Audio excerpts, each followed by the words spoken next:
만나서 반갑습니다. 오늘 함께 나눌 말씀은 사무엘상 3장 말씀입니다. 사무엘상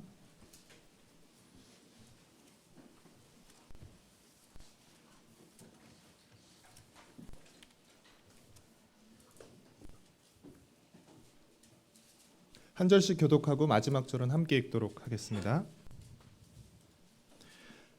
아이 사무엘이 엘리 앞에서 여호와를 섬길 때에는 여호와의 말씀이 희귀하여 이상이 흔히 보이지 않았더라.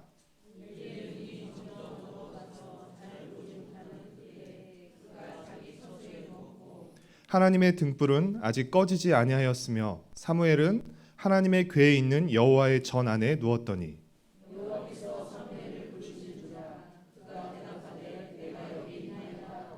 엘리에게로 달려가서 이르되 당신이 나를 부르셨기로 내가 여기 있나이다 하니 그가 이르되 나는 부르지 아니하였으니 다시 누우라 하는지라.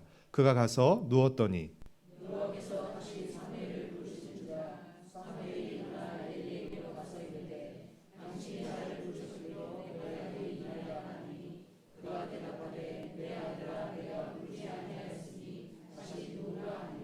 사무엘이 아직 여호와를 알지 못하고 여호와의 말씀도 아직 그에게 나타나지 아니한 때라.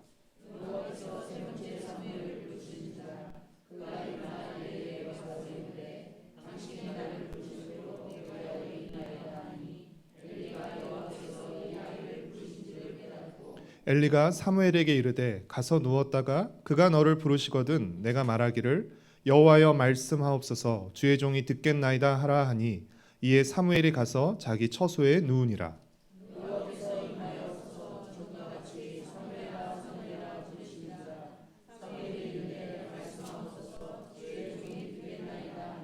여호와께서 사무엘에게 이르시되 보라 내가 이스라엘 중에 한 일을 행하리니 그것을 듣는 자마다 두 귀가 울리리라.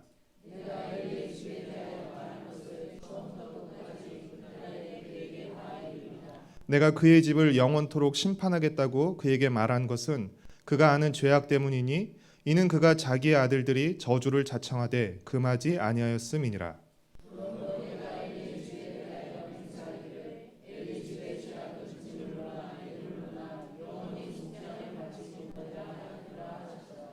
사무엘이 아침까지 누웠다가 여호와의 집의 문을 열었으나 그 이상을 엘리에게 알게 하기를 두려워하더니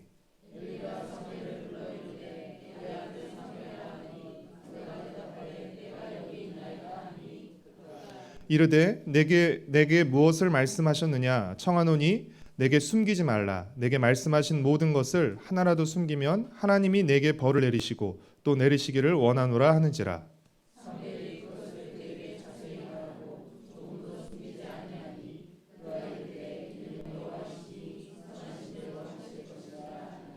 사무엘이 자라매 여호와께서 그와 함께 계셔서 그의 말이 하나도 땅에 떨어지지 않게 하시니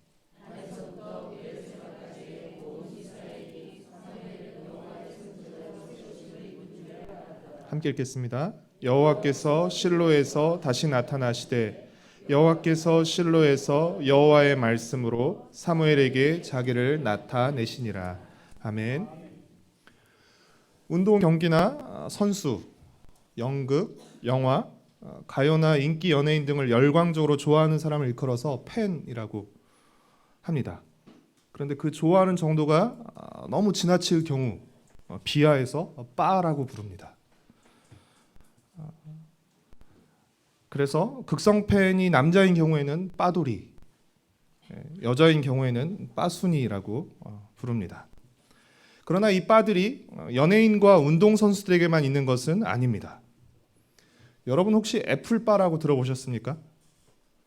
아이팟, 아이폰, 아이패드, 맥북 에어 등 애플에서 나오는 모든 제품을 구매하고 사용하는 열렬 추종자들을 일컬어서 애플바라고 부릅니다. 아마도 이 애플의 신제품이 출시될 때마다 가장 먼저 사기 위해서 매장에 길게 진을 치고 있는 사진이나 뉴스를 아마 한 번쯤은 보신 기억이 있으실 것입니다. 방송국이나 공연장에 길게 줄을 늘어선 연예인 팬들의 모습이나 또는 매장에 길게 줄을 늘어선 애플 매장에 길게 줄을 늘어선 애플바들의 모습을 보면서 왜 이렇게까지 열광하는지 솔직히 이해하기 힘듭니다. 텐트를 치고 길거리에서 노숙까지 하고요. 새벽같이 와서 하루 종일 기다리죠. 그렇게 깨워도 안 일어나는 애들이 공연을 보러 가기 위해서 새벽같이 일어나서 하루 종일을 기다리죠. 왜 이렇게 하는지는 좀 이해하기 힘들지만 그 기다리는 그들의 열정만큼은 인정해 주어야 한다고 생각합니다. 사무엘상 3장은 우리가 정말 열정을 가지고 기다려야 할 것이 무엇인지에 대해서 우리에게 들려주고 있습니다. 1절 말씀을 다시 한번 읽겠습니다.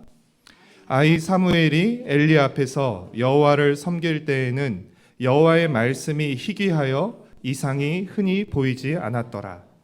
나시린으로 바쳐진 사무엘은 엘리 제사장 밑에서 하나님을 섬겼습니다. 근데 그 당시에는 사사기 말기입니다. 사사기 말기로서 여호와의 말씀과 환상이 잘 나타나지 않던 시대였습니다. 작년 연말에 우리가 사사기를 묵상하고 또 사사기 말씀을 함께 살펴봤는데요. 사사기 말기의 상황이 어땠죠? 사사기 말기의 상황을 잘 보여주는 구절이 바로 사사기 마지막 장 마지막 구절이었습니다. 혹시 기억을 하시나요? 네, 21장 25절인데요. 그때 이스라엘의 왕이 없으므로 사람이 각기 자기의 소견에 옳은 대로 행하였더라 입니다. 당시 하나님의 말씀이 희귀하고 이상이 잘 보이지 않은 이유는 하나님이 말씀하시지 않고 이상을 잘 보여주시지 않아서일 수도 있지만 그보다 더 큰 이유는 사람들이 하나님의 말씀을 들으려 하지 않고 자기 소견에 옳은 대로 살아갔기 때문입니다. 그렇다면 오늘 우리 삶에는 말씀이 어떠합니까? 우리 삶에는 말씀이 풍성합니까? 아니면 말씀이 희귀합니까? 말씀의 풍성함과 희귀함은 말씀을 들으려는 우리의 태도에도 달려 있습니다. 말씀을 기대하지도 기다리지도 않을 때 말씀은 들리지 않고 희귀해집니다. 그러나 말씀을 기대하고 기다릴 때 말씀이 들리고 풍성해집니다. 다시 사무엘상 3장으로 돌아와서 여러분 안 넘어가셨죠? 저만 넘어갔군요. 사무엘상 3장 2절과 3절 말씀을 함께 읽겠습니다. 엘리의 눈이 점점 어두워가서 잘 보지 못하는 그때에 그가 자기 처소에 누웠고 하나님의 등불은 아직 꺼지지 아니하였으며 사무엘은 하나님의 궤에 있는 여호와의 전 안에 누웠더니 당시에는 어떤 개인이 문제를 가지면 자신이 믿는 신으로부터 응답을 얻기 위해서 신전에서 잠을 자는 풍습이 있었다고 합니다. 이방인들은 어디서 잘까요? 신상 곁에서 자죠. 그러나 이스라엘의 성전에는 신상이 없죠. 그러니까 이스라엘의 제사장들은 여호와의 궤 곁에 성소에 누워서 말씀을 기다렸습니다. 그렇다면 우리는 방금 우리가 읽은 2절과 3절에서 이상한 점 한 가지를 발견할 수 있습니다. 그것은 무엇일까요?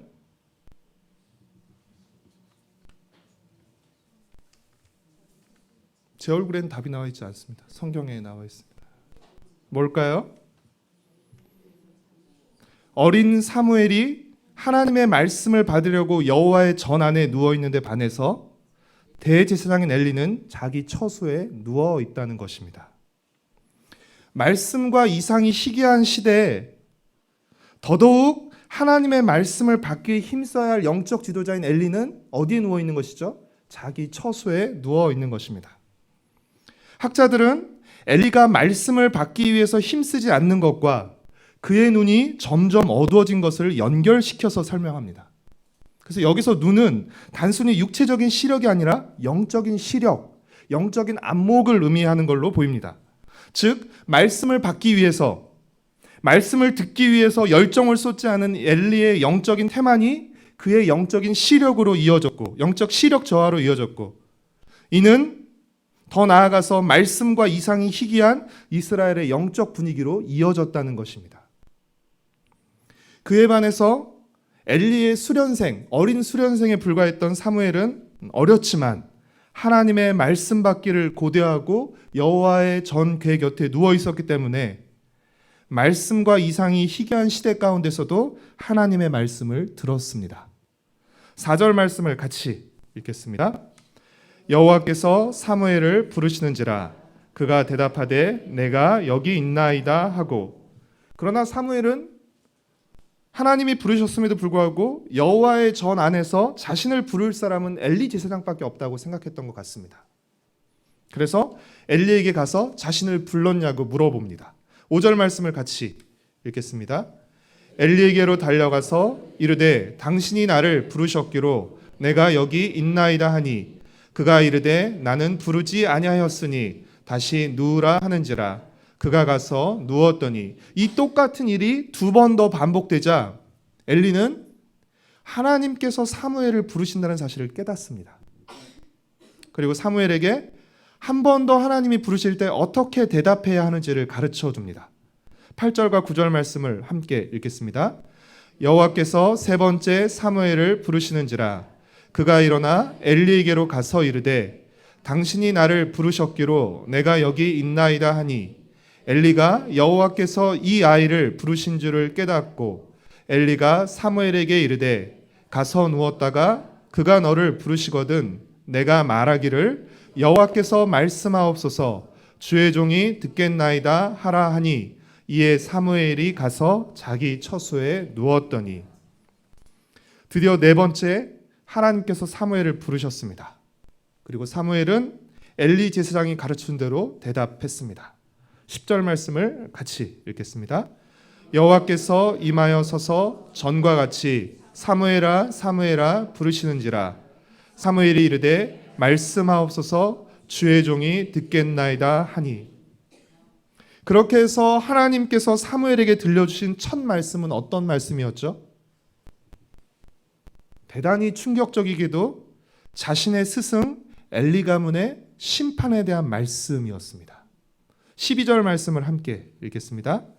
내가 엘리의 집에 대하여 말한 것을 처음부터 끝까지 그날에 그에게 다 이루리라. 엘리의 집에서 말한 것은 엘리의 집에 대한 심판입니다. 그 심판의 이유가 무엇이었죠?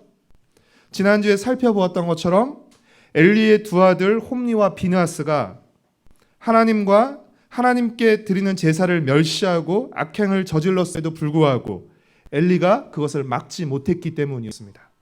13절 말씀을 같이 읽겠습니다.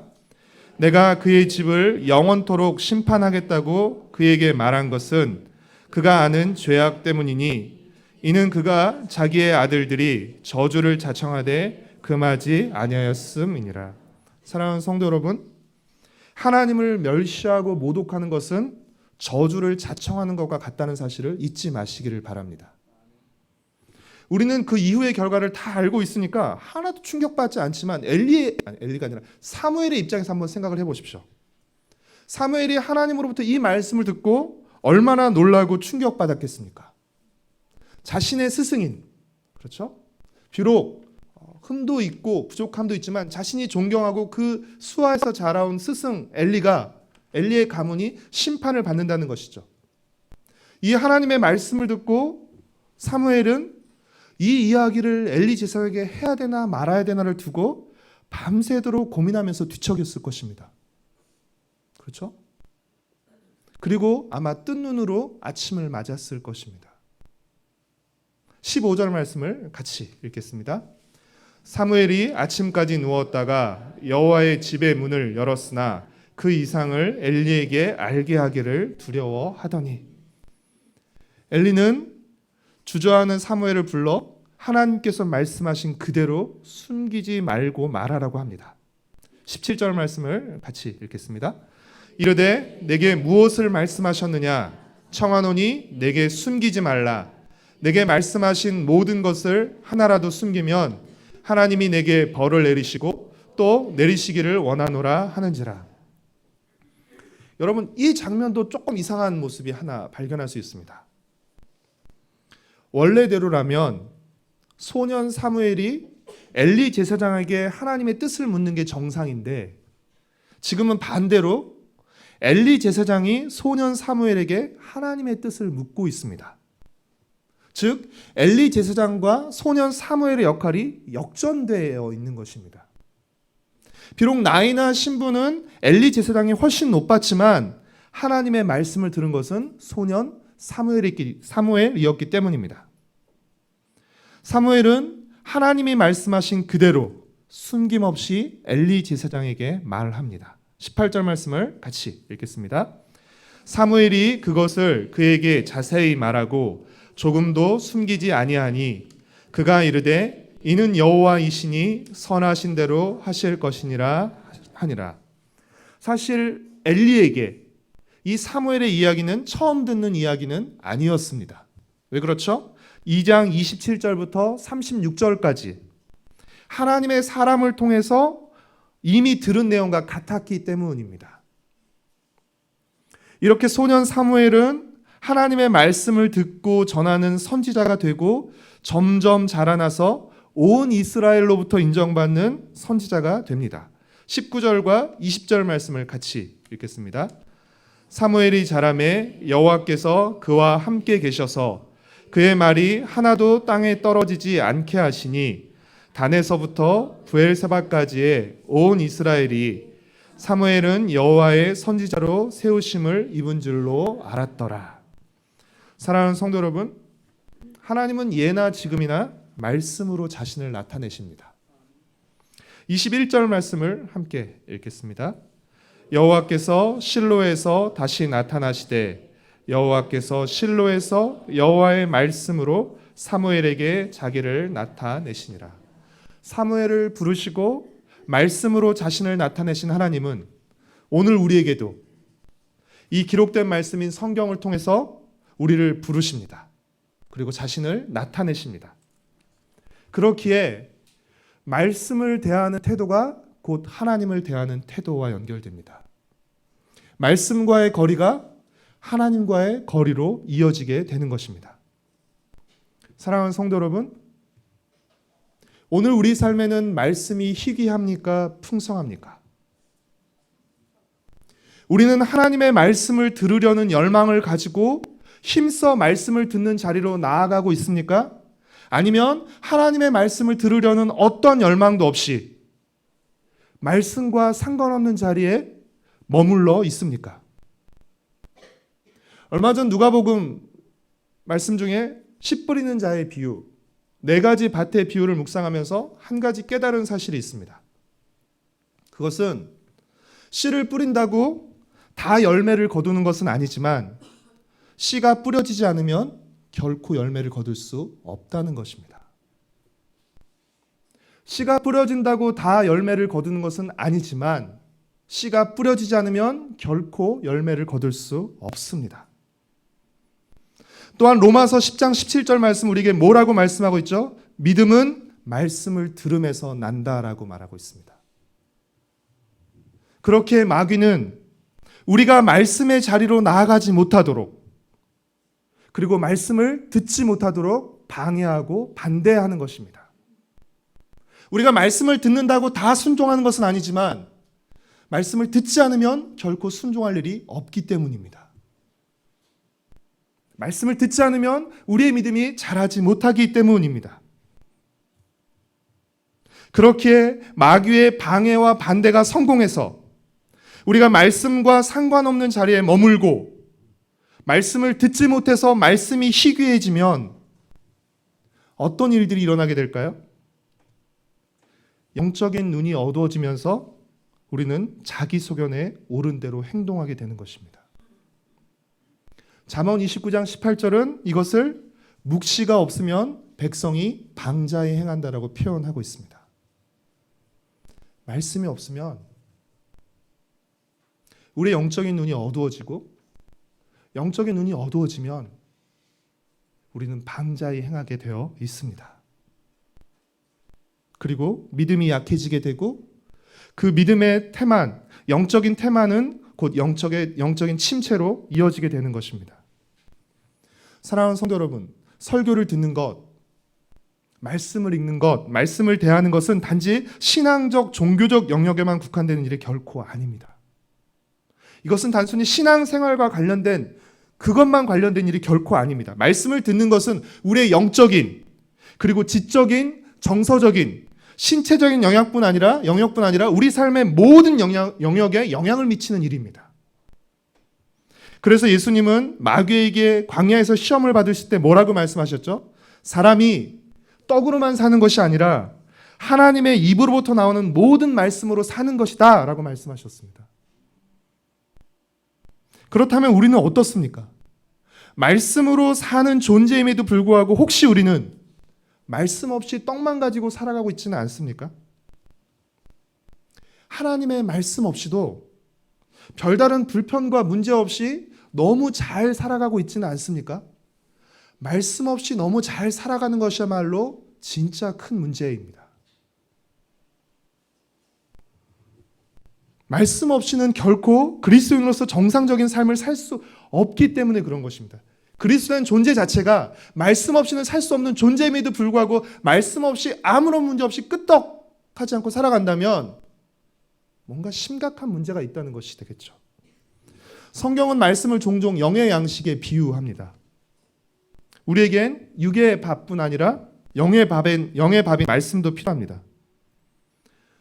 저는 1일 1식이라는 말은 들어봤지만 일주 1식이라는 말은 들어보지 못했습니다. 한두 번의 식사로 일주일을 사는 사람이 있을까요?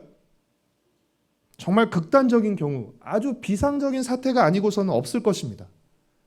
그런데 교회에는 그런 사람들이 많습니다. 주일 예배를 통해서 일주일에 단 한 번의 영의 양식인 말씀을 먹고 살아가는 사람들이 적지 않습니다. 주일 예배 한 번, 그리고 수요일이나 금요일 나온다고 한 번 더, 그래서 2번 영의 양식을 먹게 되는 셈이죠. 여러분, 일주일에 한두 번의 말씀을 가지고 살아가는 사람에게는 어떤 영적인 성장과 활동도 기대하기 힘듭니다. 어떤 사람이 일주일에 밥 2번 먹고 살아간다고 생각해 보십시오. 그 사람에게 어떤 활동을 기대할 수 있겠습니까? 그 사람에게 건강을 기대할 수 있겠습니까? 일주일에 한두 번 말씀으로 그 사람이 신앙생활을 한다면, 한두 번 예배를 통해서 신앙생활을 한다면 그 사람은 정말 서바이벌하는 신앙입니다. 생존하는 신앙입니다. 정말 살아 돌아온 것만으로 너무 기특하고 감사한 신앙입니다. 밥 한 번 먹고 일주일을 버티고 쓰러지지 않고 살아 돌아왔어요. 감사한 일이죠. 여러분, 우리가 이 신앙에 머물러 있어서는 안 됩니다. 우리는 생존하는 신앙, 서바이벌하는 신앙을 넘어서서 성장하는 신앙으로 이제 넘어가야 하는 것입니다.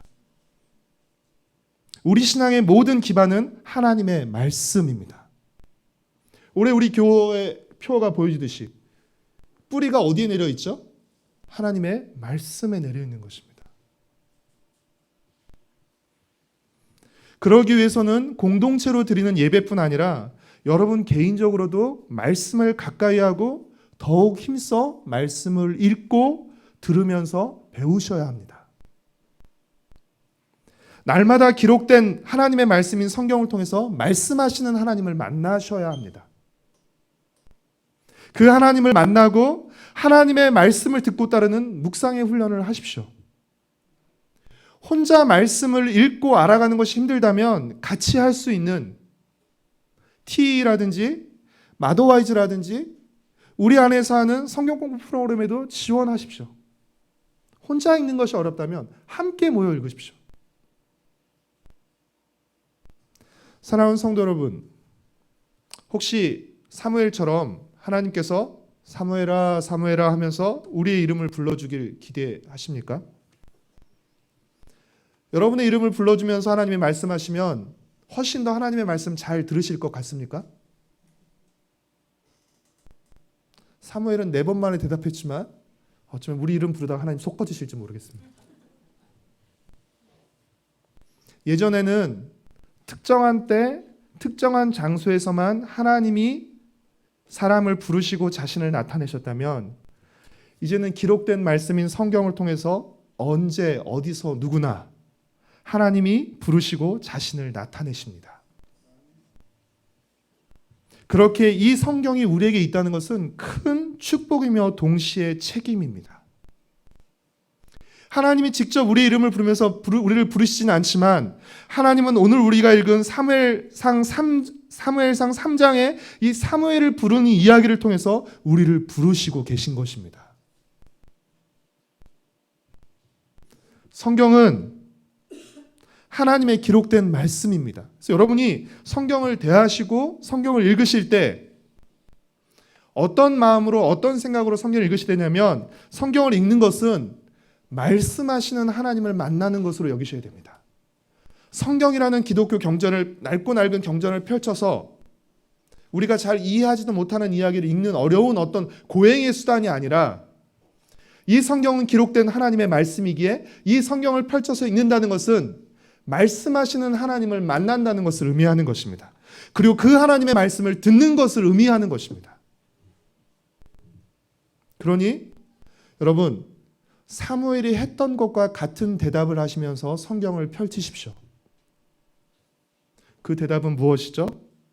여호와여 말씀하옵소서, 주의 종이 듣겠나이다.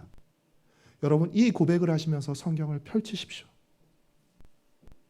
내가 원하는 말만 내가 원하는 말, 내가 듣고 싶은 말만 들으려 하지 마시고 하나님이 원하시는 말, 하나님이 내가 듣기를 원하시는 말을 좀 들으십시오. 그럴 때 우리는 사무엘처럼 말씀과 함께 말씀의 사람으로, 하나님의 사람으로 성장하게 될 것입니다. 이 시대는 하나님을 멸시하고 말씀을 무시하는 시대입니다. 이 영적으로 혼탁한 시대 가운데서 하나님을 존중하고 말씀을 더욱 뜨겁게 열망하시기를 바랍니다. 그럼으로써 우리 자신은 엘리같이 영적으로 어두워지지 않고 점점 더 밝아지면서